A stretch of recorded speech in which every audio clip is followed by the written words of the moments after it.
रुकन कौमी असम्बली और मारूफ TV anchor doctor Aamir Liaquat Hussain 49 बरस की उम्र में इंतकाल कर गए। DIG शर्की मुकद्दस हैदर ने आमिर लियाकत की मौत की तस्दीक करते हुए कहा कि रुकन कौमी असम्बली की रात में तबीयत बिगड़ गई थी और हालत ज्यादा खराब होने पर उनको आगा खान अस्पताल मुंतकिल किया गया, जहां डॉक्टर्स ने इनकी मौत की तस्दीक कर दी। उन्होंने कहा कि आमिर लियाकत की लाश को पोस्टमार्टम के लिए जिनाह अस्पताल मुंतकिल किया जा रहा है। PTI रहनुमा जमाल सिद्दीकी कहते हैं कि आमिर लियाकत के मुलाजिम ने इनकी मौत की खबर दी और अस्पताल इंतजामिया ने भी इस खबर की तस्दीक कर दी है, जबकि पोस्टमार्टम के बाद ही आमिर लियाकत की मौत का सबब पता चलेगा। नाज़रीन, यहाँ आपको बताते चले कि आमिर लियाकत हुसैन गुज़िश्ता कुछ अरसे से निजी जिंदगी में शदीद मसाइल से दोचार थे और इनकी तीसरी शादी का एहतमाम भी तलाक पर हुआ था। आमिर लियाकत ने पहली शादी डॉक्टर बुश्रा से की, जिससे उनके 2 जवान बच्चे भी हैं, जिनकी उम्रें 20 साल से ज्यादा हैं। डॉक्टर बुश्रा इकबाल ने दिसंबर 2020 में तस्दीक की थी कि आमिर लियाकत ने उन्हें तलाक दे दी है। आमिर लियाकत की दूसरी शादी मॉडलो अदाकारा तूबा अनवर से जुलाई 2018 में हुई थी, जो कि इनसे उम्र में कई साल छोटी थी और दोनों की शादी 4 साल से भी कम अरसे तक चली। जबकि गुज़िश्ता साल फरवरी में तूबा अनवर ने तस्दीक की थी कि उन्होंने आमिर लियाकत से खुला ले ली है, जबकि आमिर लियाकत हुसैन इसकी मुसलसल तरदीद करते रहे हैं। आमिर लियाकत हुसैन की तीसरी शादी फरवरी 2022 में बहावलपुर की 18 साल लड़की दानिया शाह से हुई, जिसने रवां साल मई के आगाज में खुला के लिए वहां की मुकामी अदालत में दरखास्त दायर की थी। दानिया की जानिब से तलाक के लिए दरखास्त दायर करने के बाद आमिर लियाकत ने इनकी मुबैना ऑडियो लीक की थी, जिसके बाद दानिया शाह ने भी आमिर लियाकत की ऑडियो और वीडियो दोनों लीक कर दी थी और दोनों ने एक दूसरे पर संगीन किस्म के इल्जामात भी लगाए थे। जिसके बाद आमिर लियाकत ने हाथ तस्लीम करते हुए दानिया शाह से माफी मांगते हुए पाकिस्तान छोड़ जाने का ऐलान भी किया था, लेकिन उन्होंने मुल्क छोड़ने की तारीख नहीं बताई थी। आमिर लियाकत ने 2002 में MQM के टिकट पर कौमी असम्बली की नशिस्त पर कामयाबी हासिल की थी और वजीर मजहबी उमूर का मनसब भी हासिल करने में कामयाब रहे थे। वो पार्टी पॉलिसी की खिलाफवर्जी करने पर 2008 में MQM से निकाल दिए गए थे, जिसके बाद उनकी पार्टी रुकनीयत कुछ साल में बहाल कर दी गई थी। कमोबेश 8 साल तक सियासत से किनारा कश रहने के बाद 2016 में वो एक मरतबा सियासत में माजी की तरह सरगर्म होने लगे। तहम 22 अगस्त 2016 को मुत्तहिदा कौमी मूवमेंट के बानी अल्ताफ हुसैन की मुतनाज़िर तकरीर के बाद उन्होंने MQM से अपनी राहें जुदा कर ली थी और कहा था कि अब वो कभी सियासत में कदम नहीं रखेंगे। तहम सियासत में वापस न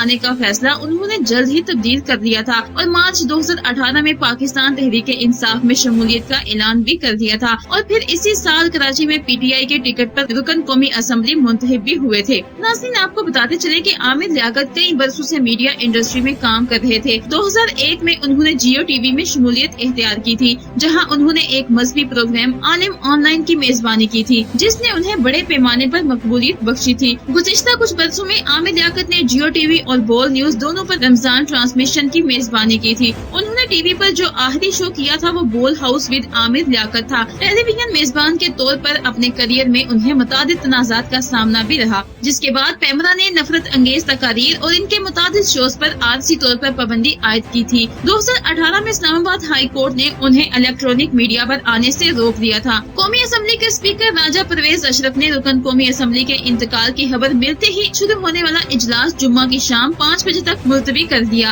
आमिर लियाकत की मौत की खबर सुनते ही सियासतदानों की जानिब से ताज़ियत का सिलसिला भी शुरू हो गया है। सदर मुमलिकत डॉक्टर आरिफ अलवी ने आमिर लियाकत की नागहानी मौत पर गहरे दुख और अफसोस का इजहार किया। ट्विटर पर जारी अपने बयान में उन्होंने मरहूम की मगफिरत और बुलंद दर्जात के लिए दुआ की। वज़ीर खारजा बिलावल भुट्टो जरदारी ने आमिर लियाकत के इंतकाल पर दुख और अफसोस का इजहार किया है। उन्होंने कहा कि आमिर लियाकत हुसैन ने सहाफत से सियासत तक एक मुतहरिक जिंदगी गुजारी है। उन्होंने तहरीर और तकरीर से जिंदगी के मुख्तलिफ शोबों में अपनी सलाहियतों का लोहा मनवाया है। पाकिस्तान तहरीक इंसाफ के रहनुमा और सिंध के साबिक गवर्नर इमरान इस्माइल ने कहा कि पाकिस्तान तहरीक इंसाफ के सियासी सफर में आमिर लियाकत ने अहम किरदार अदा किया। उन्होंने कहा कि आमिर लियाकत ने पार्टी से इस्तीफा देने के बाद भी इनके पार्टी अरकान के साथ हमेशा अच्छे ताल्लुकात रखे। साबिक वजीर दाखिला शेख रशीद ने भी आमिर लियाकत की अचानक मौत पर अफसोस का इजहार किया और इनके अहले खाना के लिए सब्र की दुआ की है। वज़ीर आला सिंध सैयद मुनाद अली शाह ने भी आमिर लियाकत के इंतकाल पर गहरे दुख का इजहार किया। वज़ीर आला सिंध ने मरहूम की मगफिरत और बुलंद दर्जात के लिए दुआ भी की है।